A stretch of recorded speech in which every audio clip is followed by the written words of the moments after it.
Some things that might take your breath away about that industry. Um, Not everybody's there because they want to be there. Mm. Wow.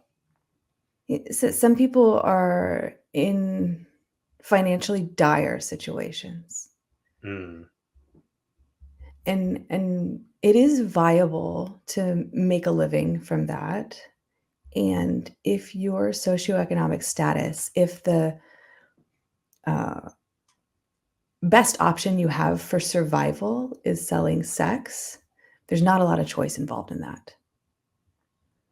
Um, so not everybody wants to be there. Okay. What else might take your breath away? Some people have a great time and it's totally fine. For some people, being in porn is totally fine.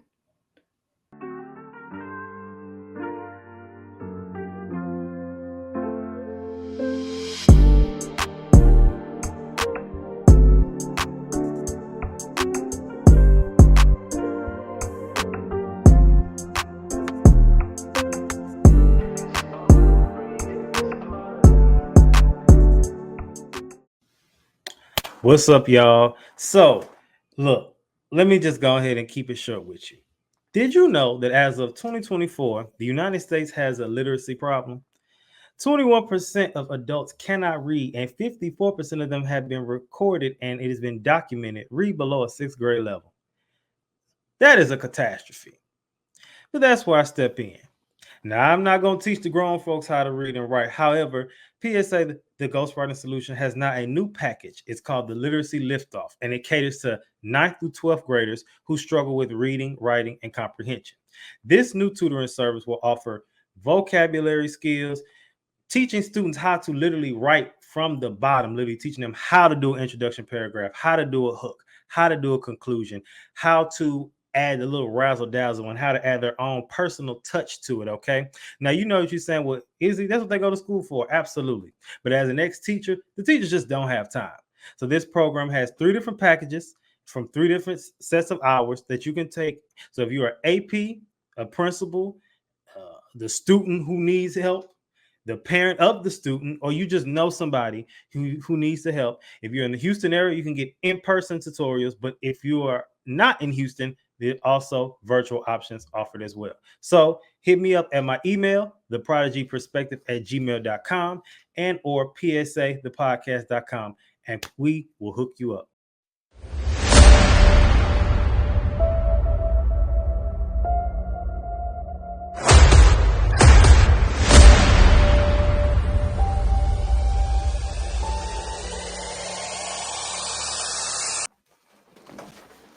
What's up, y'all?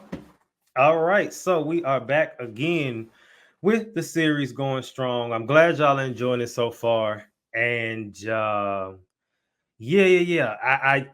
I'm thankful that for those that don't know, this mid-season series, I didn't touch on this in the first episode or two, but the mid-season series is actually a what's the word I'm looking for? It is a follow-up to last season's end of season series. The As a Man, in the 2 episodes were As a Man, Why Are You Blocking People? And As a Man, Why Do You Have OnlyFans? So I enjoyed doing them so much that I said, you know what? Let's make this a series. And that's why we're here with the mid-season series. And some of the episodes have been kind of, how you say, ruffling feathers, but it's getting conversation going, and that's the main thing. And that's all of what we're about here at PSA, the Mental Health Podcast. Now, also, this one I felt like is a little controversial because of the meme, which I'm about to read, which is, as a man, why do you have anxiety? And inspirations, let's get to inspiration, then I break it down some more. So inspirations comes from Galatians 1:10. It says, for I'm now seeking the approval of men or of God. Or am I trying to please man? If I was still trying to please man, I would not be a servant of Christ. We're going to come back to people pleasing and pleasing man later on, so keep that in mind. My own struggles actually with anxiety and fear growing up, it was like a constant thing. And as I've become an adult, it went away. And then there's been some issues, some things that came about that made it kind of come back. We'll get into that. I'll get to more explanation about that as we go along. Other inspiration, Scarecrow from Batman. Now, if you tuned in a few weeks ago with Dr. Z, we talked about living a limitless life, and we talked about a little bit about people pleasing, and we talked a little bit about fear. And for those that just to jog your memory, we talked about how in Batman there's a villain called Scarecrow. Scarecrow is the one who he would create these big illusions with like his not spells, but like the not magic, but like his uh, creations and the smoke and all these things, and he would like throw these chemicals in your face, and then you think of this big old thing, and it's no. And then I even watched on the Batman that was like rewatching the game or something, and it was showing how like with Scarecrow, he did this whole big theatrical, dramatic environment that was just would scare the life out of you. And then when they broke out of the trance, the Scarecrow fell by one punch. And it just goes to show you the things that to me, I heard when I saw it or when I watched it, I got the revelation that a lot of times the things we fear are much bigger in our head and in the illusion than in what it actually is. And you create this whole storyline, a whole 10 chapter book about something that was literally probably a paragraph long, and it was nowhere near as dramatic as as you saw it. So I'll touch on that again. And then by the Greek philosopher Epictetus, I said it earlier and I forgot it. But there's only one way to happiness, and that is to cease worrying about things that which are beyond the power of our will. All right.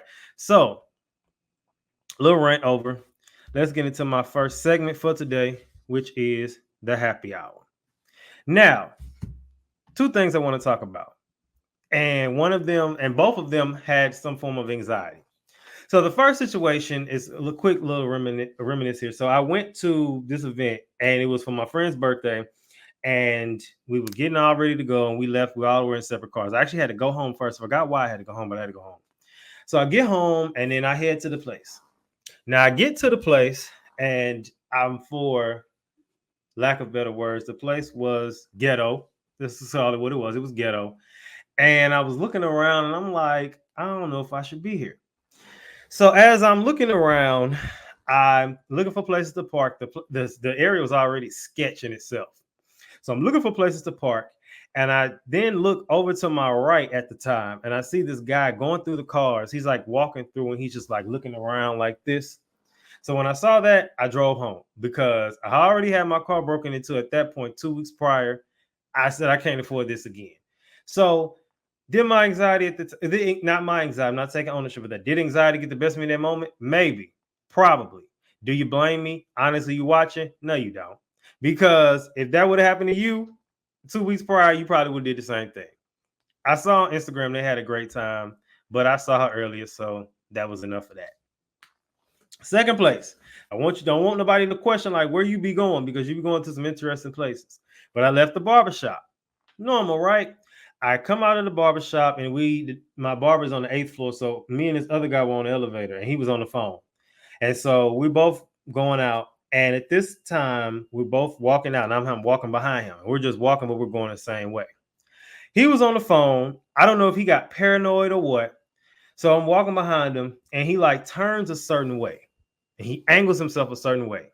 And he like pulls up his shirt as he's walking, as we're both walking, and he flashes a gun. And I'm like, you think I'm about to rob you in broad daylight with open-toe sandals and my feet out? If you think I'm about to rob you, I must be some type of spy, some type of superhero, something. If you really think that, like, what, you was that paranoid to take out that and to flash that thinking somebody about to do something to you, that's outrageous. And so I'm thinking, I tell people that story, everybody laughs hysterically because it's like, dude was tripping. So I want y'all to let me know, what do y'all think he was tripping or what? And I want y'all to let me know in the comments, or was I tripping? But how am I tripping if we have to go the same way because we park the same way? I don't know him, but I just know, I'm like, oh, he's going to where I'm going. I'm just walking that way, But I don't know. Anybody else probably would have been dramatic, but I've learned in situations where people are doing crazy and or weird stuff, if you react big, they're going to react bigger. So just a little food for thought. All right, y'all. So enough of my ranting today. I have a great guest, and this EP is going to be 6 tracks. I'm sure you've seen it, but I'm going to reiterate it. However, this is the only feature. The other 5 episodes are going to be completely solo. So this is the only feature. You know, this lady must be special to make the cut to be the only feature for the EP.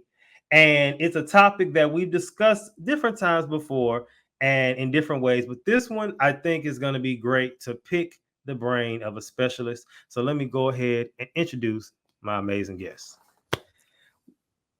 I'm the only one? Holy cow. Right, I know. So, but it's crazy because it was supposed to be, I told you, fully solo, the whole series. But then it was a situation that happened where it was going to be another person to do. We're going to talk about a different topic that fell through. And then I knew I had the interview with you, and I'm like, you know what? This is a topic that that needs to be more mainstream. You know, we talk about mental health a lot, and it's getting more public and getting more notice, and we love that. But this topic in itself is something some people think they have to die with, and I don't believe that. So before we get too deep, obviously my audio people can hear you, and my visual people can see you, but they don't know your name. The audio people don't yet. So can you introduce your name, tell us what's your name, where you're from, and then tell the people what it is that you do. Yeah, you bet. My name is Jennie Ketcham-Crooks. I'm the founder of the West Coast Anxiety Clinic, and I'm a psychotherapist. I'm also a former porn star and human who has anxiety like the rest of us humans. And so I'm super stoked to get to spend time with you, and I'm also stoked to get to share something that I am really anxious about, which is the publication of my most recent book, Look Up, which we can talk about later. But anyway, so to anxiety, I'm an anxious human. I run an anxious clinic. I meet with anxious people all day, and that's my jam. And I'm stoked to be here. So you say that you used to be in the porn industry, Mm. and you're now, of course, running a clinic for anxiety. Mhm. Do you think doing porn added to your anxiety? I think that doing porn was a way of managing my anxiety Really? about how lovable I was. Wow. Anxiety is this like really sneaky thing, right? Where like at some point and society's cultural messaging is also a sneaky thing, right? And so anxiety shows up and is like, oh, here's this threat, right? And for me, that threat was, are you are you even lovable? Like, are you someone like are you attractive? Are you lovable? Are you worth it? And then the cultural messaging is you're lovable if, right? And then fill in the blank. And at 18, the messages that I heard were you're lovable if you are attractive, if you are sexy, if you are this and this and this. And so there that question about whether I'm okay, I found a lot of solace in porn. I found a lot of validation in porn. Over the long term, that was not a sustainable answer, right? Just like many of the safety behaviors that we come up with to deal with anxiety also aren't sustainable, right? Like taking Xanax for anxiety, not actually a sustainable practice, right? Like benzos are super addictive. If you're on Xanax for anxiety, like there is a better, softer way that doesn't involve you being on a like taking bars and footballs all day, right? Like, but that was not a sustainable long-term solution for me. But I think it was a solution for anxiety. Okay. Okay. And how long were you in the porn industry? I was in the porn industry from 2001 to 2009. So 8 years. I started doing like solo magazines, and then like that's sort of the gateway drug to harder shit, you know? So over time, I habituated to the intensity of doing a nude layout, and then started doing girl work, and then over time that became less stimulating and I started doing boy girl work, and over time that became less so there's this sort of like um, increasing level of tolerance for the kind of work that I was doing. Okay. And yeah, so 8 years. Okay. Okay. And what was the final, like, you know what, I'm done with this? Yeah, that's a great question. So I signed up for a reality rehab show called Sex Rehab with Dr. Drew, Okay. and I thought it was going to be just great for my career, like genuinely an amazing career move because you go to sex rehab and you're a porn star. I'm just a workaholic, right? Like that's all that is. Right. But what happened is I checked into rehab and I couldn't drink Jack Daniels, which was problematic. I couldn't smoke weed, which was problematic. I couldn't do blow, which was problematic. And suddenly I had all of these feelings that I didn't really know how to deal with. And then people started calling me Jenny, and that really upturned my world, right? Like I had spent my entire adult life cultivating this porn star identity under the name of Penny. And then when people started calling me Jenny, and I realized I had no idea who they were talking about, I didn't know what to do, right? And so that whole persona just sort of crumbled, and I realized that the person I'm going to die as, you know, Penny Flame is not gonna be 85 in a hospice bed somewhere, like, hopefully looking at family, right? Like, Penny Flame is 26 forever, her tits have never fed a single baby, right? And, like, she's always having a good time, right? But, like, Jenny, I'm I'm going to get wrinkles.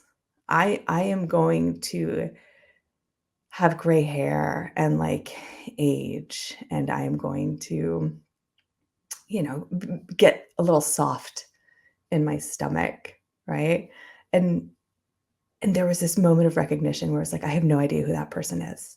Mm, It was scary, yeah. and so I leaned into that.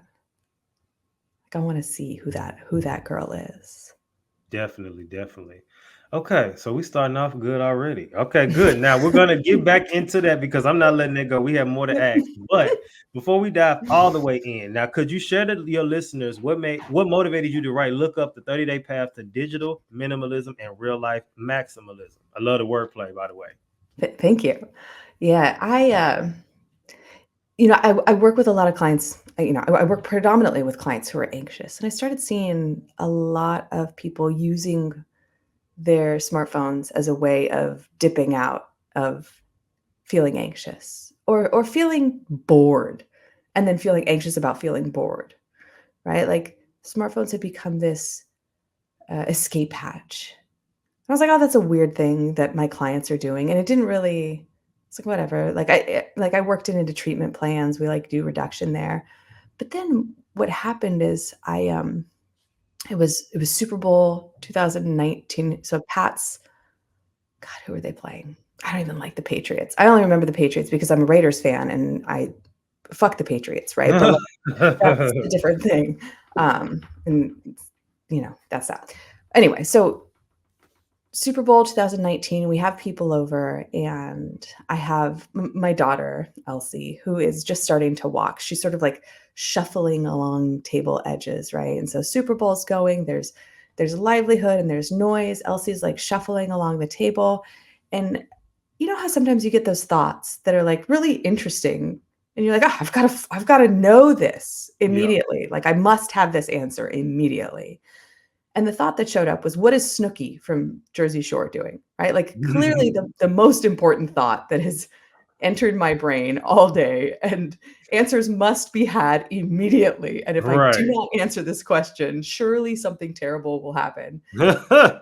So I jump into my phone, right? And then it gets sucked into that vortex, that like black hole, Yeah. and and time starts to pass. And the thing that brings me out of that is everybody in my house clapping and cheering because my daughter had just taken her first step. Wow. And I missed it, right? And I think as parents, a lot of us forget what that first step is, right? That we forget what the first bite of cake was, or what, we sort of like, we witness it, we store it in our memory, we move on with our lives. We forget so many things, but I can't forget the thing I missed, right? Like, man, I regret not being present for that. And so I started thinking, there's got to be a way to deal with this. That there's got to be an evidence-based way to deal with Right. this, right? Like as a clinician, as somebody who practices evidence-based practices, um, I want a solution that I know is going to work and that has sound scientific theory behind it. And I couldn't find anything out in the literature world. I found some good recommendations, right? Like some environmental controls. Oh, do this, put your phone here, limit this, right? Like all of these great suggest. It's like eat salads for lunch or like stay away from processed foods. Like good fucking luck, right? Like if knowing that helped me, I'd be doing that shit already. Like I would be on salads every day. Right. But like I like an Italian sandwich, right? And I know,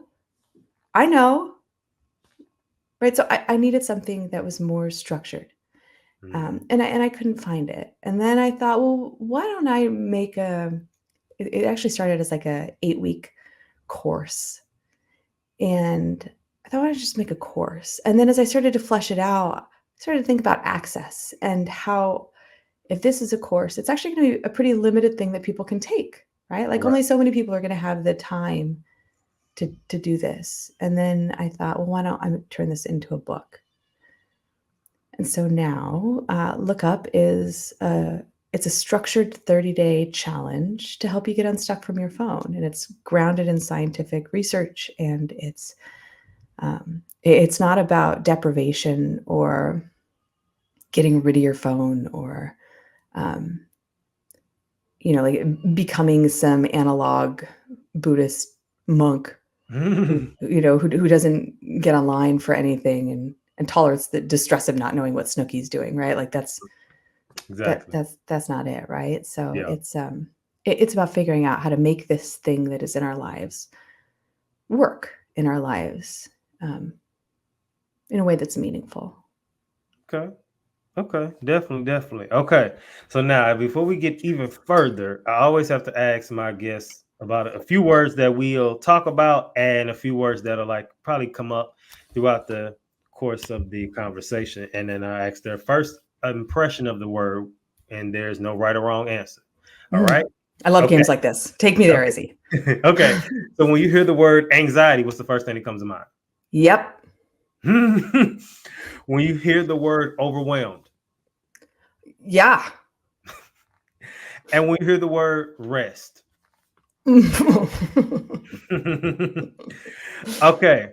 So the definition of anxiety, a feeling of worry, nervousness, or unease, typically about an imminent event or something with an uncertain outcome. Mm-hmm. The definition of overwhelmed is, where'd it go? I just saw it. Definition of overwhelmed: bury or drown beneath a huge mass, defeat completely, giving too much of a thing to someone.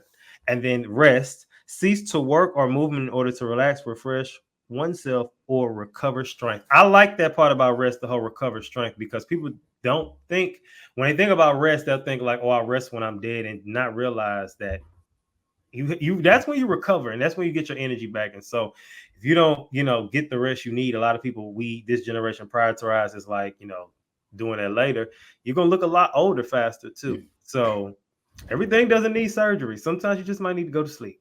Yeah. So let's go to the next segment. All right, this is where we get into the what does this have to do with mental health? And in this segment, this is where we kind of unpack things about mental health and all of that. Now, let's get into the first thing. So I looked up and saw common causes of anxiety. It said it is not always related to an underlying condition. It says it may be caused by stress that can result from work, school, personal relationships, emotional trauma, financial concerns, stress caused by a chronic or serious medical condition, a major event or performance, side effect of certain medications, alcohol consumption, drugs such as cocaine, lack of oxygen. Now, one I technically see, but two things I don't see on there. So I don't see anything about excessive technology use, and I also don't see the porn industry, although you can consider that stress from work because that is a job. Going back to that industry, what are some things Now I've seen videos of people who've come out of that industry and kind of tell the secrets that people don't know. But live from my platform, can you tell some things about that industry that people may not know that if they knew they might? Yeah. Some things that might take your breath away about that industry. Not everybody's there because they want to be there. Wow. So some people are in financially dire situations. Mm. And it is viable to make a living from that. And if your socioeconomic status, if the best option you have for survival is selling sex, there's not a lot of choice involved in that. So not everybody wants to be there. Okay. What else might take your breath away? Some people have a great time and it's totally fine. For some people, being in porn is totally fine. That might be shocking, Yeah. right? Like maybe I don't know them personally, Right. but I believe they exist, right? Like I believe they exist. I don't Right. know. Um, all of the people in porn have parents who may or may not know that they are in porn. Okay. Many of them have kids who may or may not know they're in porn. Which is just to say that people in porn are actually people. Right. They're not just these AI performers living in some, 1 or 2-dimensional world that ends when the camera shuts off, right? Right. When the camera shuts off, somebody brings them a baby wipe to wipe the semen off of them, or to fix their makeup, or to take pictures. And then after that, they go and they take a shower and they put their sweatpants back on and they go home, right? Like there is depth to every performer and there is more to them than the pseudonym that they are choosing to use. Okay. Okay. With that, so now let's go. So we talked about that. Let's talk about digital consumption. And I'm gonna tie this all together soon. But digital consumption. Why do you think that that's an overlooked issue? And like when you see common causes of anxiety, why do you think that wasn't on the list? Mm. When you and this is play the game with me. You Okay, up for a little game? let's do it. Okay. When you get on and see how many people comment on one of these shows, what do you feel? Excitement. When you get on and you see a low number, what do you feel? Disappointment. Yeah.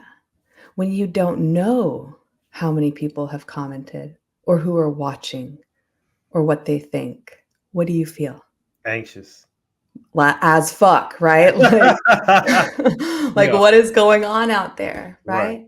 When you look at other podcast shows and you see they are slaying at like thousands of comments, like crazy sponsors, what do you feel? It should be me. Yeah.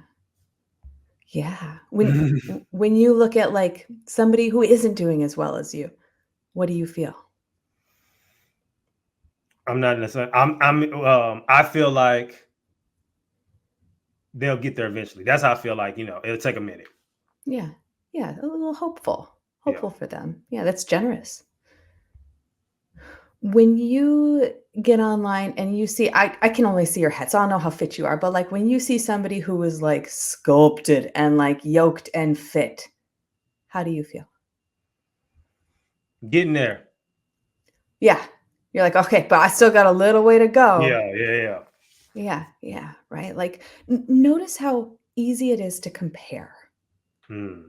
We have these comparing minds. Now, next question. How much comparison can you do online in a very short period of time? You'll lose your mind in 10 minutes or less. 10 minutes or less. To expose yourself to that many people or that many bodies or that many comments in the real world, how long would that take you? A very long time. 100%. Like, think about middle school, right? Like, that's where we're sort of like our brains are coming online. We're starting to do this like social comparison thing, right? Like puberty's hitting off. So we're like, oh, who are they, right? Like, how are they like the one, right? Like, what makes them so popular?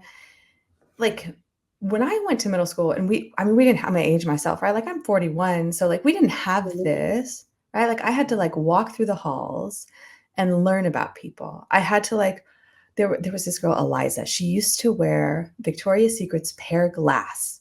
And I remember the smell and being like, this girl is it. Like she is it.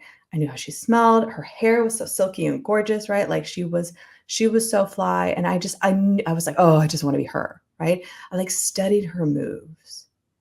I could never be her, right? Right. Like that's just the way it is, Yeah. right?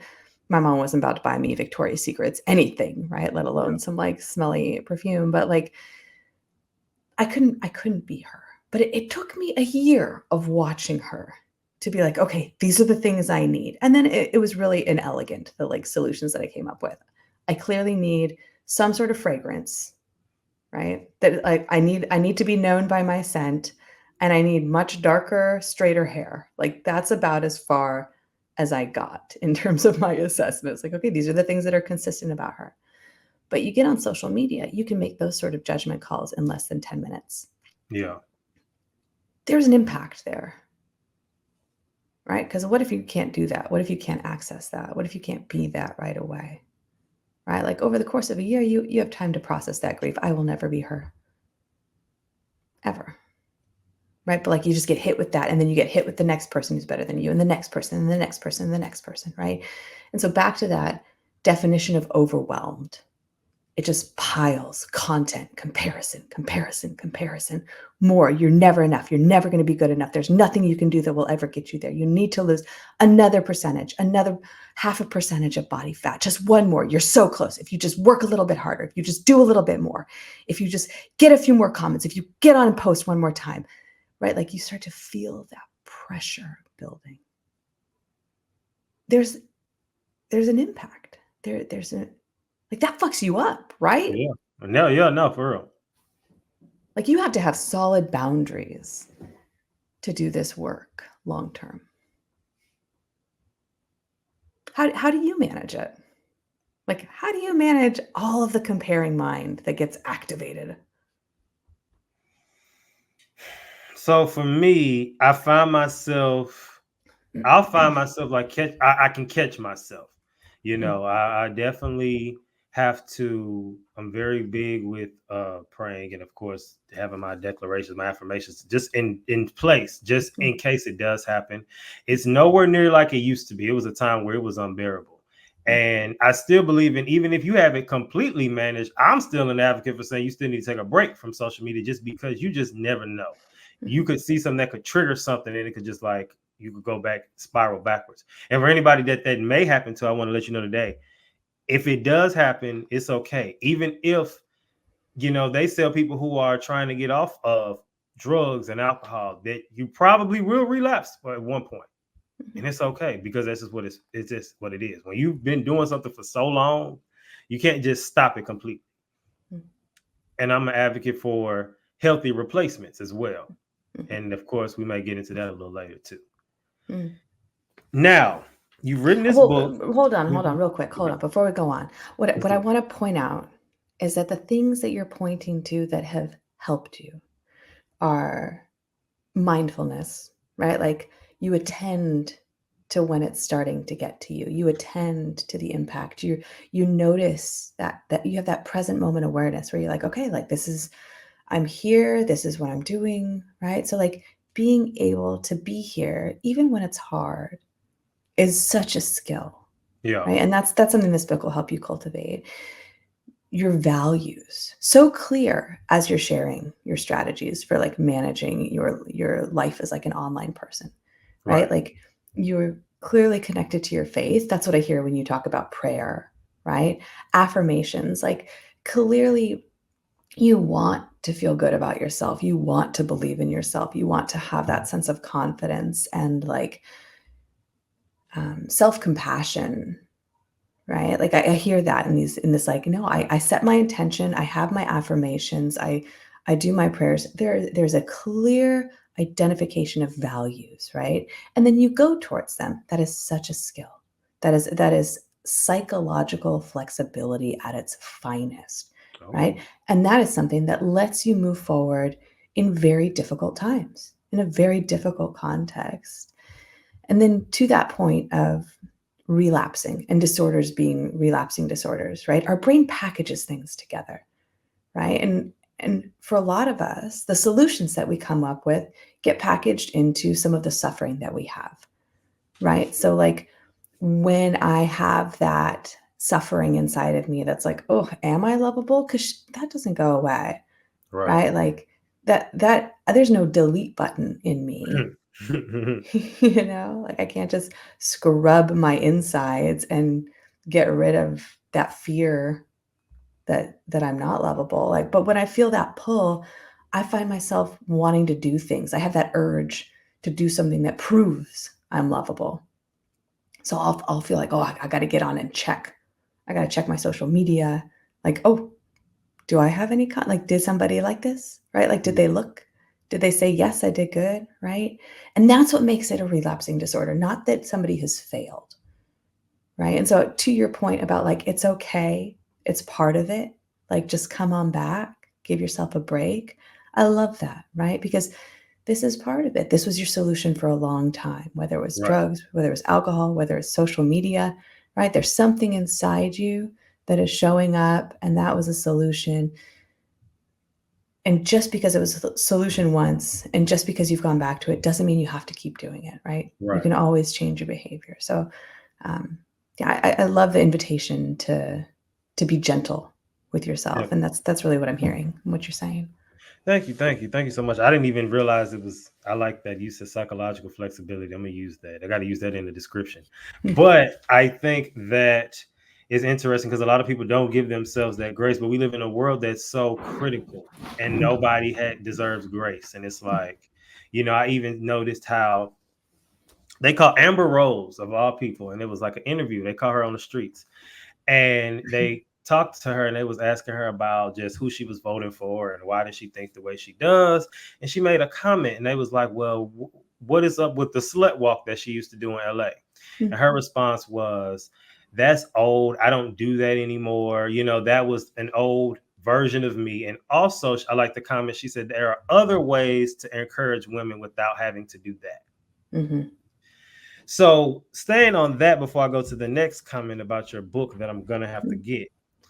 Um, Past identities, that was the old me. This is who I am now.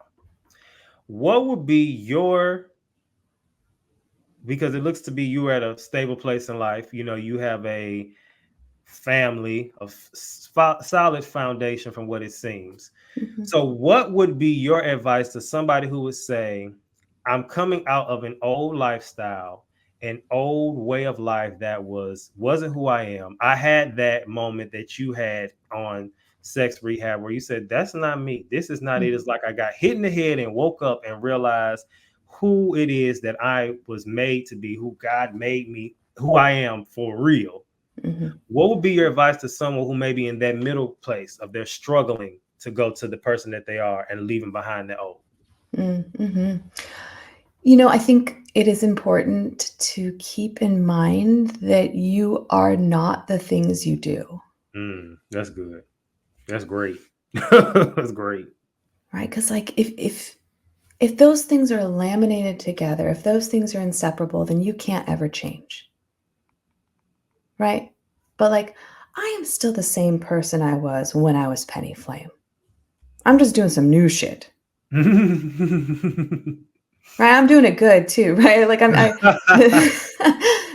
but I did porn good too. I was fucking good at that, right? Like I got awards, they let me direct, I directed, right? Like I was good at that too.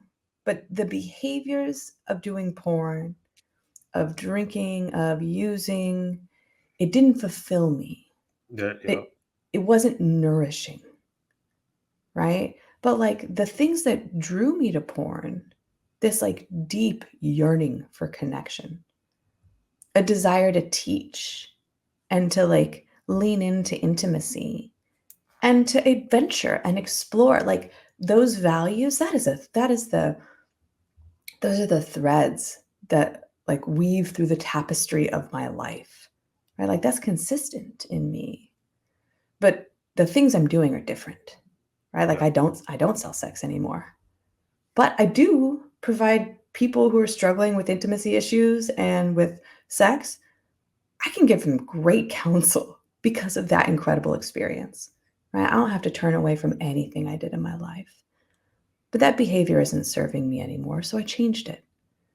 Right? So if you're at a place in your life where you're like, man, like, what am I doing? Know that you are not the things you do. You can always change what you do. Okay. Okay. Now, I haven't written a book that delves into managing digital consumption.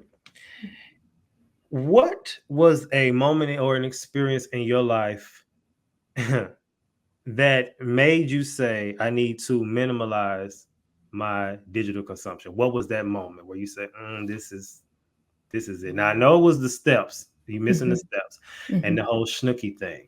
But what and the Snooki's great. Shout out to her. Love her. But was there anything along with that? It was those two things, but was it something that said, let's do something else? Um, I think that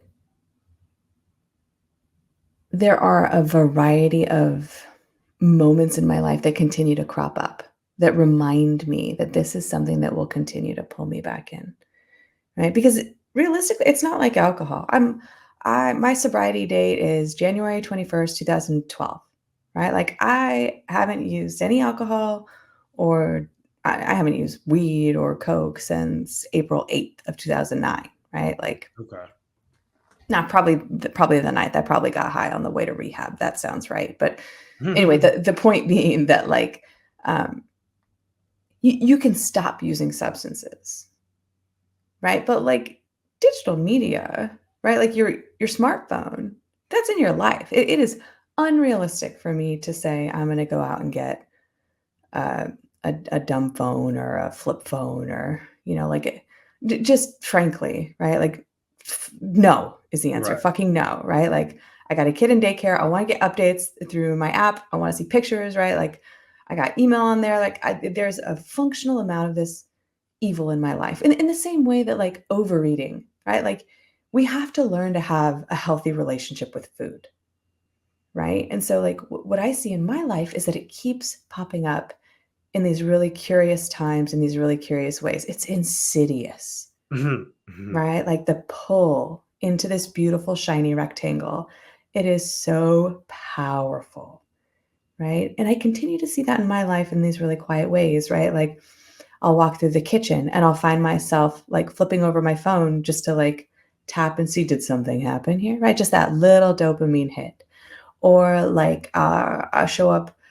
My husband, he's so thoughtful, right? He threw this like book release party for me, which I really struggled with because that little. So I call her Brenda. I don't know that I shared that with you. The voice in my head, my Okay. mind. Brenda.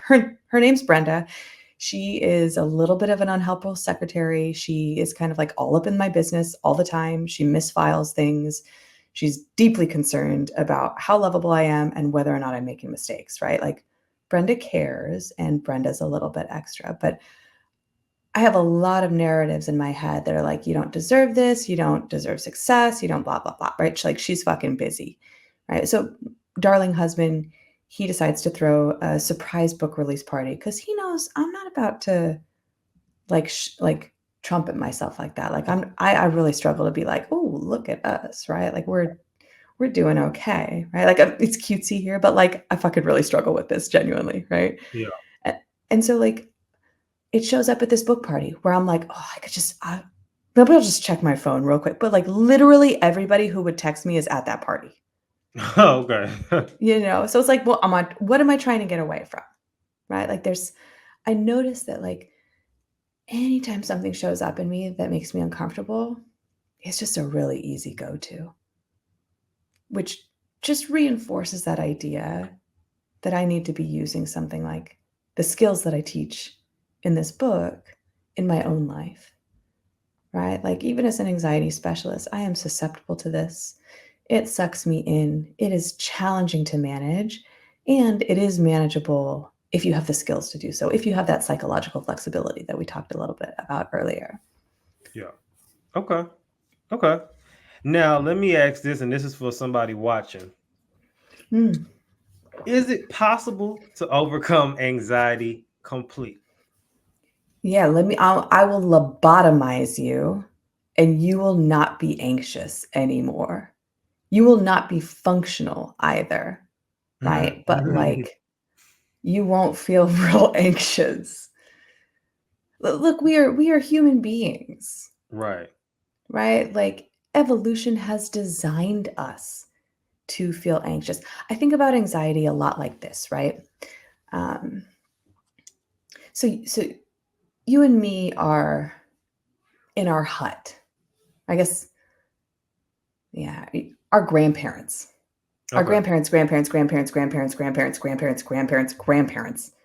in the hut, All right. They're in the hut. right? And they look out in the distance and they're like, is that a blackberry bush or is that a bear? Right? And like my grandparent looks out and it's like, oh, I don't know. I'm going to stay here. Right? If your grandparent looked out and was like, I don't know, I'm going to go find out. Right? Like 10 out of 10 times I survive.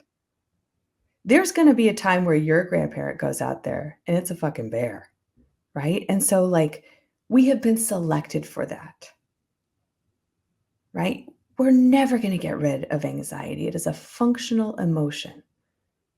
It's not that you feel anxious that is problematic, it's that you fight against that feeling that becomes problematic. That's where the life impairment starts to happen. I feel anxious in social settings, so I drink. Suddenly you have a drinking disorder.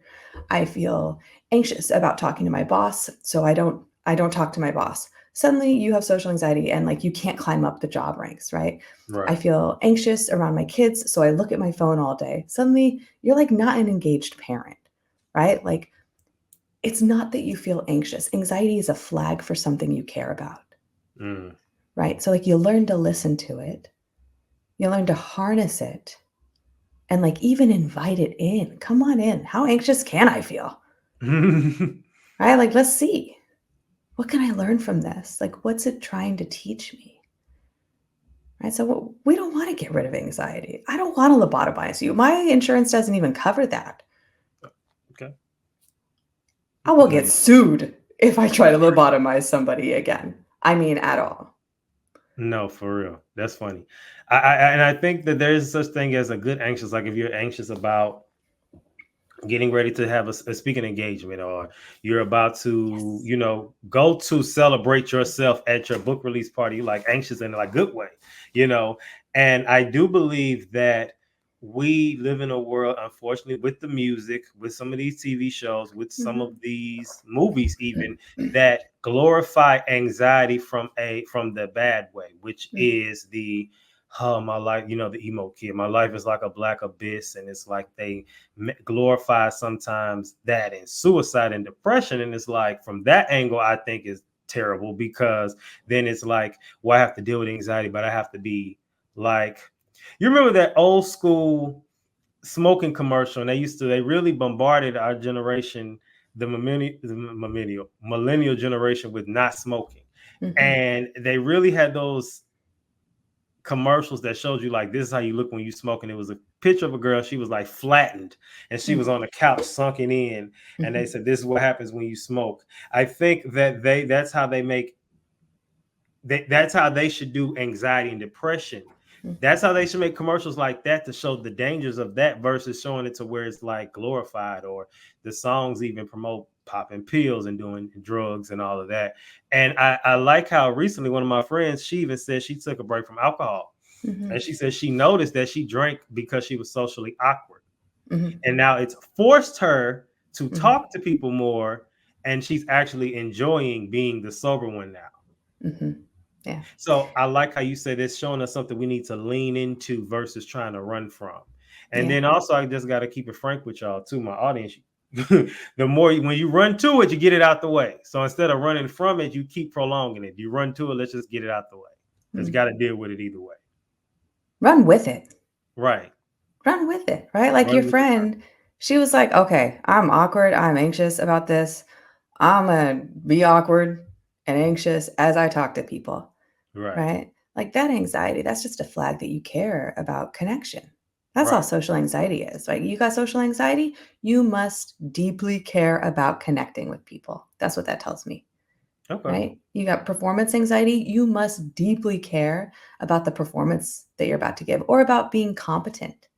Right? Like listen to that. That it's a flag for your values, right? Like don't run away from it. It's beautiful. For sure. In your current role as the anxiety specialist, what surprising impacts of digital overuse have you uncovered from as you have given the product, and from those who have used it? Yeah, so the reports that I get back from people who have taken the lookup challenge is that it reduces their digital like it reduces the amount that you use your smartphone, just broadly speaking, right? Like at least 40% your smartphone use is going to go down, right? Just by doing the program. It won't be sustained if you don't continue to do the practices, right? Just to be clear, this is not a magic bullet. These are long-term behavioral changes that you need to make, in the same way that, like, if you want to manage your cholesterol, you're going to need to make long-term changes to the food that you put in your body, right? What is really fun about the challenge and the feedback that I get is that people start to notice things happening in their lives that they hadn't been noticing before, right? So like you see a sunset that you didn't realize like happens at the same time every day, because that was previously doom scroll hour, right? Suddenly you're like, oh my God, the sun, did you know that this thing is happening? Like this thing is setting, right?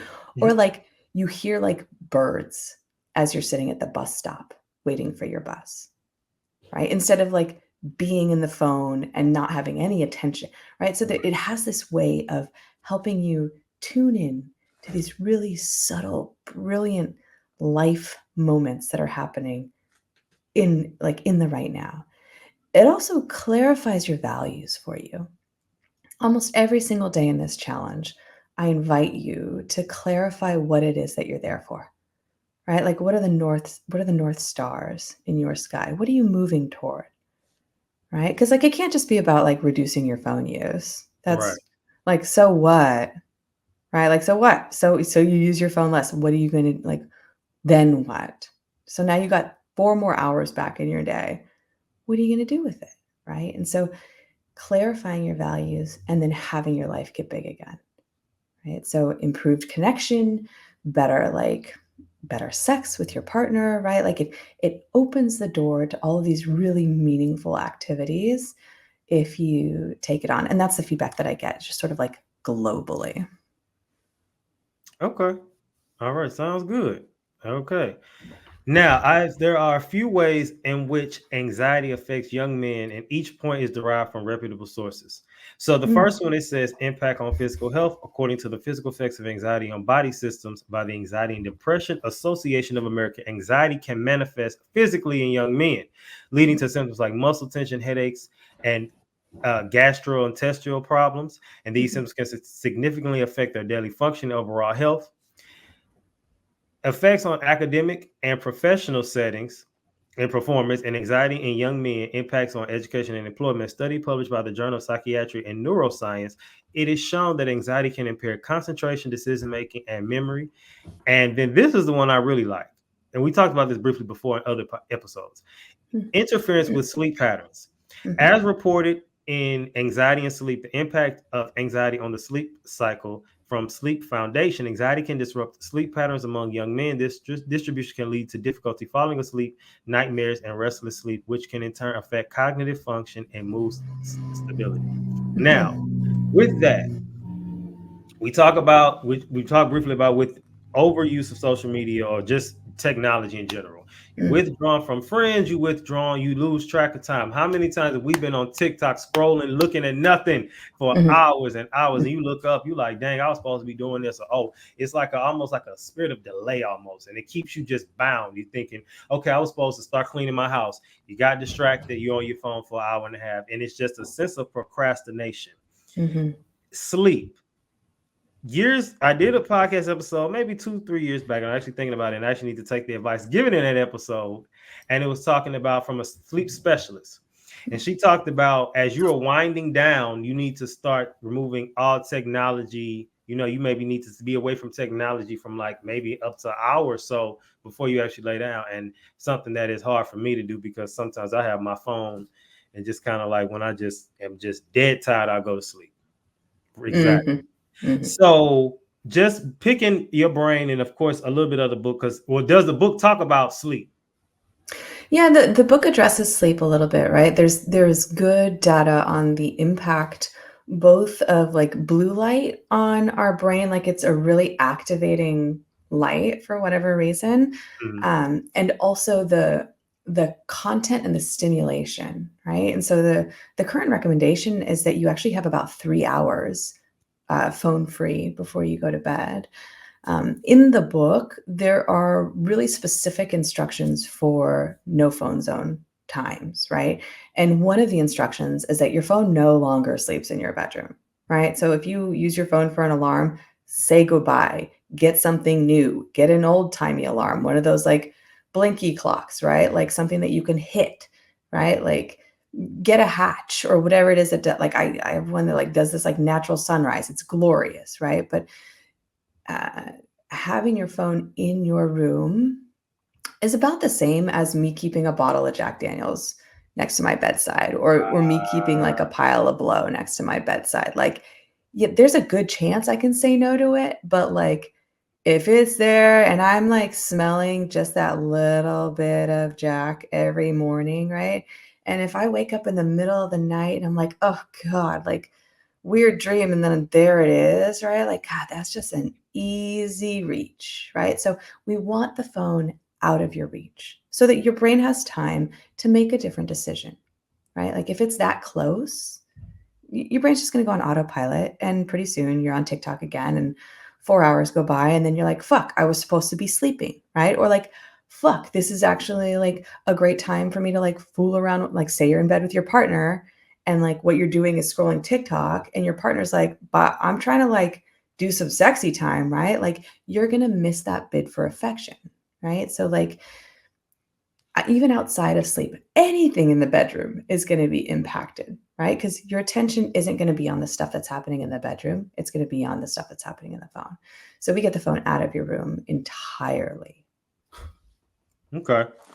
And that's something I'm gonna start practicing for real, because this is the second time I heard this and I haven't done it yet. So I'm gonna get back to doing it. But I will say I noticed a big difference. It was a point where I was doing it and I got distracted. I literally would put my phone on the charger in the living room, so I would have to get up and get it. And I didn't want it in the room at all.